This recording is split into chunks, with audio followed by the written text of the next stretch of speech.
Hello, my dear friends and law aspirants. Welcome back once again on Utkarsh CLAT classes. तो आज इस video के through मैं आपके साथ डिस्कस करने वाला हूं आपके आने वाले एग्जाम से रिलेटेड कुछ इंपॉर्टेंट पॉइंट्स। कैसे आप मेरे सब्जेक्ट्स में, मेरा कोई पर्सनल नहीं है, जो हाँ मैं पढ़ाता हूं, लीगल रीजनिंग जो है उसमें आप अपने आप को मास्टरी कैसे दिला सकते हैं। What kind of strategies you should have to follow to prepare your legal reasoning, to be prepared for your legal reasoning। तो सर इसमें ऐसे क्या क्या पॉइंट्स हैं।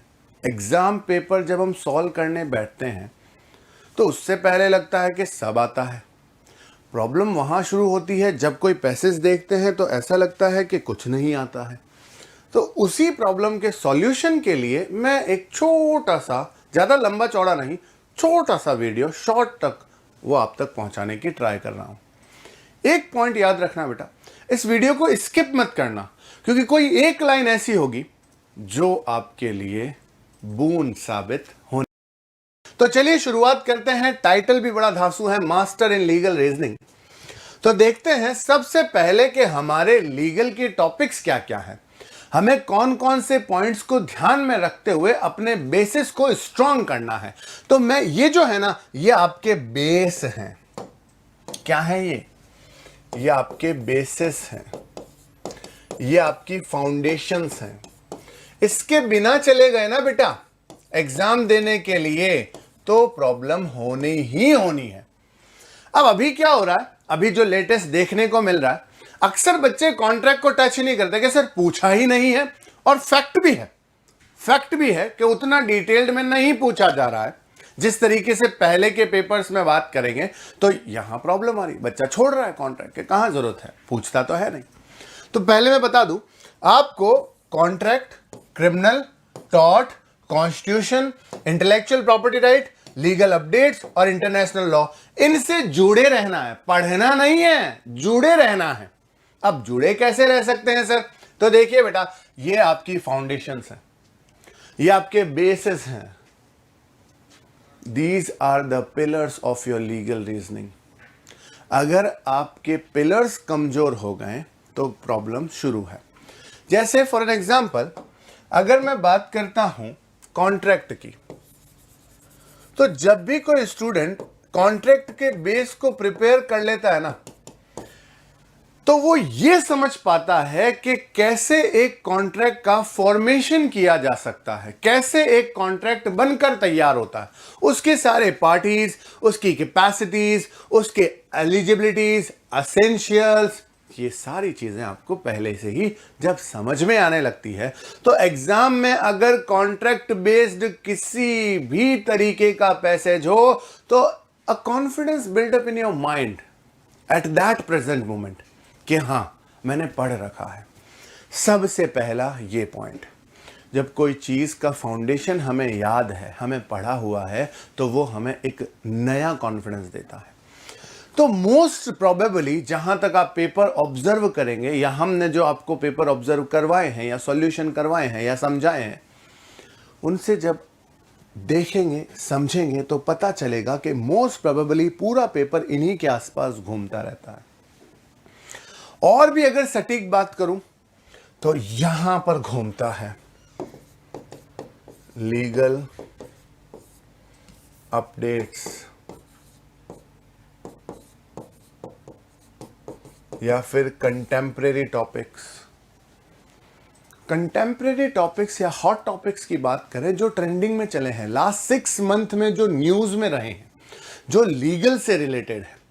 तो अगर आप इस तरीके के प्रोविजंस को ध्यान में रखते हुए, अब लीगल अपडेट्स को आपकी रिस्पॉन्सिबिलिटी है, हालांकि हमारी उत्कर्ष क्लैट क्लासेस उसके लिए बहुत काम कर रहा है, तो वो आपको हमसे पूछना पड़ेगा, वो आपको इस कमेंट बॉक्स में वीडियोस में बताना पड़ेगा कि सर मुझे ये रिक्वायरमेंट है, मुझे इस तरीके का कुछ नॉलेज चाहिए, मुझे ये प्रॉब्लम है, इस पर एक वीडियो बनाइए, मुझे यहां पर प्रॉब्लम आ रही है, इस पर एक वीडियो बनाइए। तो जो आप हमसे पूछेंगे वो हम आपको प्रोवाइड करवा सकते हैं। अगर कमेंट बॉक्स में मुझे पता चला कि पूरा कमेंट बॉक्स में कुछ भी नहीं है, बस thank you sir, wow sir, great sir, अगर यही कुछ है तो फिर उसके लिए मुझे लगेगा कि मेरी ऑडियंस बहुत स्मार्ट है, बहुत शार्प है, उनको जरूरत ही नहीं है किसी और वीडियो की।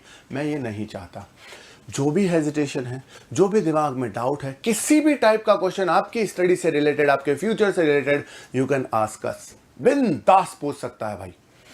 तो ये जो लीगल अपडेट्स हैं, जो करंट टॉपिक्स हैं ना, वो कहां से जुड़े होते हैं? या तो कोई कॉन्ट्रैक्ट की न्यूज होती है, क्राइम की न्यूज होती है, टॉर्ट की न्यूज होती है, कॉन्स्टिट्यूशन से रिलेटेड है, आईपीआर से रिलेटेड है, इंटरनेशनल लॉ से रिलेटेड है। ये सारी चीजें आपस में कनेक्टेड है सिर्फ एक पिलर से, वो ये है।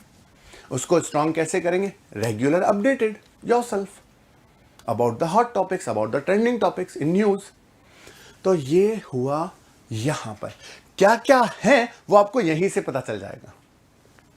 पहला पॉइंट तो फाउंडेशन स्ट्रॉन्ग करना है, बेस स्ट्रॉन्ग करना है। अब बात करते हैं, दूसरा काम होगा previous year topics, previous year papers. तो जब आप पिछले सालों के पेपर को ऑब्जर्व करेंगे, जो भी आपने, जो आपके सीनियर्स ने एग्जाम दिया है, क्लैट का क्राइटेरिया क्या है, उसका सेगमेंट क्या है, उसका लेवल क्या है, जब आप इन पेपर्स को ऑब्जर्व करेंगे, इनको सॉल्व करेंगे, तो आपको पता चल जाएगा कि मुझ में कितनी कमी है और क्लैट कंसोर्टियम जो है वो मुझसे क्या चाहता है, कौन सा नॉलेज लेकर जाऊं। तो पिछले साल का पेपर एनालिसिस करना, उन पेपर्स को सॉल्व करना, उन पेपर्स के क्वेश्चंस को अच्छे से दिमाग में फिट रखना, उन पेपर के करंट्स जो है ना, करंट्स के इसमें ये टॉपिक्स पूछा गया है, वो सारी चीजों का नॉलेज रखना आपको बहुत ही जरूरी है। समझ गए? अच्छा, ज्यादा पीछे नहीं जाना है आपको, सिर्फ 2020, 2021, 2020, बस ये जो 3 वाला लास्ट में हुआ, जो 24 के एडमिशन के लिए था, बस ये इतना ही, इससे आगे बढ़ना ही नहीं है। अभी जो पेपर होने वाला है होगा 23 के 23 में, लेकिन 24 के लिए है। तो ज़्यादा पुराने पेपर्स को सॉल्व करने की कोई ज़रूरत नहीं है, क्योंकि वहाँ पर आपका बिल्कुल पैटर्न अलग था और अब पैटर्न अलग हो चुका है। ठीक है, प्रीवियस ईयर पेपर्स के बाद में अब कुछ पॉइंट्स बताता हूं। Understood the condition given in passage, passage में क्या कंडीशन दे रखी है उसको आप लोगों के लिए जानना बहुत जरूरी है।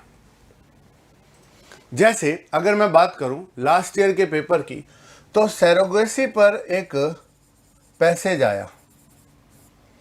सरोगेसी आईवीएफ टेक्नोलॉजी के मीडियम से कोई भी जो पेरेंट्स हैं, एक बच्चे को जहाँ पर वो फर्टिलाइज नहीं है, जहाँ पर लगता है कि मदर में कमी है या फादर में कमी है, किसी भी कंडीशन की वजह से अगर वो बच्चा पैदा नहीं कर सकते हैं खुद का, तो वो किसी और का स्पर्म लेकर, हो सकता है ना, आपको पता है उसका सिनेरियो पता है। तो सरोगेसी जो है वो लीगल है नहीं है, ये सब चीज़ें उस पैसेज में था, लेकिन उस सरोगेसी की कंडीशंस थी, रूल्स के अकॉर्डिंग, लॉस के अकॉर्डिंग, इंडियन लॉस के अकॉर्डिंग, है ना। उसकी कुछ कंडीशंस थी। मदर की एज क्या होनी चाहिए, मैं कंडीशंस की बात कर रहा हूं जो आपको पैसेज में ढूंढनी है। मदर की एज क्या होनी चाहिए, फादर की एज के बारे में था कि नहीं था, ये आपको पता होना चाहिए। उसके बाद में और दूसरी कंडीशन, क्राइटेरिया देखना पड़ेगा, सिचुएशंस देखनी पड़ेगी। अच्छा, उसके बारे में एक और पॉइंट था, पहले से अडॉप्टेड सन है तो, या डॉटर है तो, मतलब अडॉप्टेड चाइल्ड पहले से है तो क्या होगा। या मान लीजिए सर कि उन पर्टिकुलर पेरेंट्स के पास में एक ऑलरेडी बच्चा है, पहले से बच्चा है, लेकिन वो बच्चा मरने की कंडीशन में है, उसको ऐसी बीमारी हो गई है जो ठीक नहीं हो सकती। तो ये सारी चीजें उस कंडीशंस वाइज दे रखी थी, समझ रहे। अब ये पॉइंट्स आपको पैसेज में ढूंढने पड़ते हैं कि कौन कौन सी कंडीशन पे ये टिका हुआ है। बहुत सिंपल सा लॉजिक है बेटा, तो वो कंडीशंस आपको अच्छे से समझनी है, कोई भी पैसेज हो। सेकेंड पॉइंट है, choose the most appropriate answer. कभी कभी क्या होता है कि आपको लगता है कि मोर देन 2 आंसर सही है, मोर देन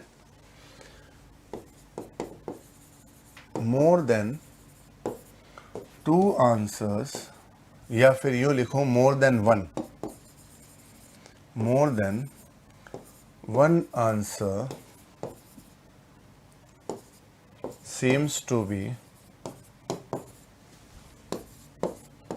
करेक्ट। हाँ, और आप सही भी हो, कोई प्रॉब्लम नहीं है, आप अपने इस जजमेंट में सही भी हो। दो कभी कभी ऐसा होता है, पैसेज को देखकर समझ में आता है कि दोनों आंसर सही है। अब हम जल्दबाजी नहीं करनी है यहां पर, हेजिटेशन तो ना तो हिचकिचाहट करनी है और ना ही जल्दबाजी करनी है। समझ गए पॉइंट को? तो ये पॉइंट आपको ध्यान रखना है कि हमेशा लीगल रीजनिंग का या किसी भी तरीके का कोई भी पैसेज हो, आपको किस तरीके से वहां ऑब्जर्व करना है। अच्छा, अब इसके अलावा एक और पॉइंट मैं यहीं पर आपको बता देता हूं। करंट टॉपिक्स की बात करता हूं, करंट अपडेट्स की बात करता हूं। करंट अपडेट्स किससे रिलेटेड सर? लीगल से रिलेटेड। तो अगर आप अपने लीगल रीजनिंग के सब्जेक्ट में मास्टरी करना चाहते हैं ना, तो आपको लेटेस्ट न्यूज से जुड़ा रहना पड़ेगा। उन न्यूज में जैसे अभी अगर मैं बात करूं लेटेस्ट राहुल गांधी का डिफेमेशन केस, तो अगर मैं बात करूं कि ये डिफेमेशन का केस जो हुआ है, डिफेमेशन का क्या है भाई, section 499 of IPC criminal defamation और टॉर्ट लॉ में सिविल डिफेमेशन की बात की गई। तो आपको ये दोनों पता होना चाहिए, पढ़ा हुआ होना चाहिए, क्योंकि वो ट्रेंड में चल रहा, उससे रिलेटेड आ सकता है। समझ गए? इसी की बात करें, यूसीसी के ऊपर एक अलग ही बहस छिड़ी हुई है। तो कॉन्स्टिट्यूशन के कौन से ऐसे प्रोविजन है जो अलाउड करते हैं, कौन से ऐसे प्रोविजन है जो रोकते हैं यूसीसी को, ये पॉइंट। तो ये सारी चीजें जो ट्रेंडिंग में हैं, उनको आपको ऑब्जर्व करते रहना है अगर आप अपने सब्जेक्ट में मास्टरी चाहते हैं तो। हाँ, कभी कभी क्या होता है, कभी कभी sometimes read the question first and then read the passage. कभी कभी एक प्रॉब्लम आपको देखने को मिलेगी कि सर पूरा पैसेज समझ लिया लेकिन कुछ पल्ले नहीं पड़ रहा है कि ये पूछना क्या चाह रहा है। तो कभी कभी आपको जब लगे कि फर्स्ट पैराग्राफ को ट्राई किया नहीं समझ में आया, सेकंड को ट्राई किया नहीं समझ आया, उसमें आपको पैसेज पे टाइम वेस्ट नहीं करना है, फिर सीधा क्वेश्चन पर चले जाइए। वो जो क्वेश्चन होगा ना, वो आपको बताएगा। अब ये सब मैं क्या बता रहा हूं, क्यों बता रहा हूं, तो है वो इसी पॉइंट्स पर तो बेसिस हैं सारे। तो अब आपको कहां से जुड़ा रहना है, देखिए।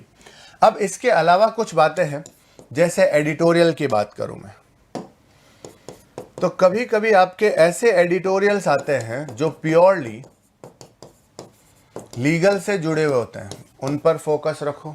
उन एडिटोरियल्स को कौन कौन से एक्ट में डाला जा सकता है, मान लीजिए वो किसी क्राइम की बात कर रहे हैं, सोशल जस्टिस की बात कर रहे हैं, या फिर मान लीजिए सर वो किसी ट्रेंड की बात कर रहे हैं। तो ये सारी चीजें अब यहां पर देखने के बाद आपको क्राइम के उन पर्टिकुलर टॉपिक्स, उन पर्टिकुलर सेक्शन की तरफ बढ़ना है जिनकी ये बात कर रहे हैं आपसे। समझ गए?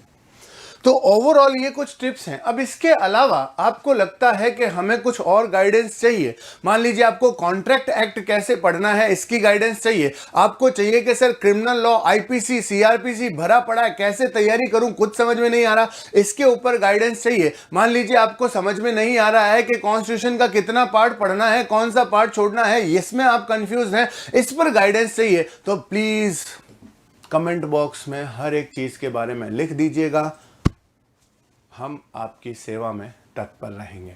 तो मिलते हैं इन्हीं के साथ इसी के बाद में कुछ इंटरेस्टिंग और वीडियोस में। तब तक के लिए टाटा, बाय बाय, सी या।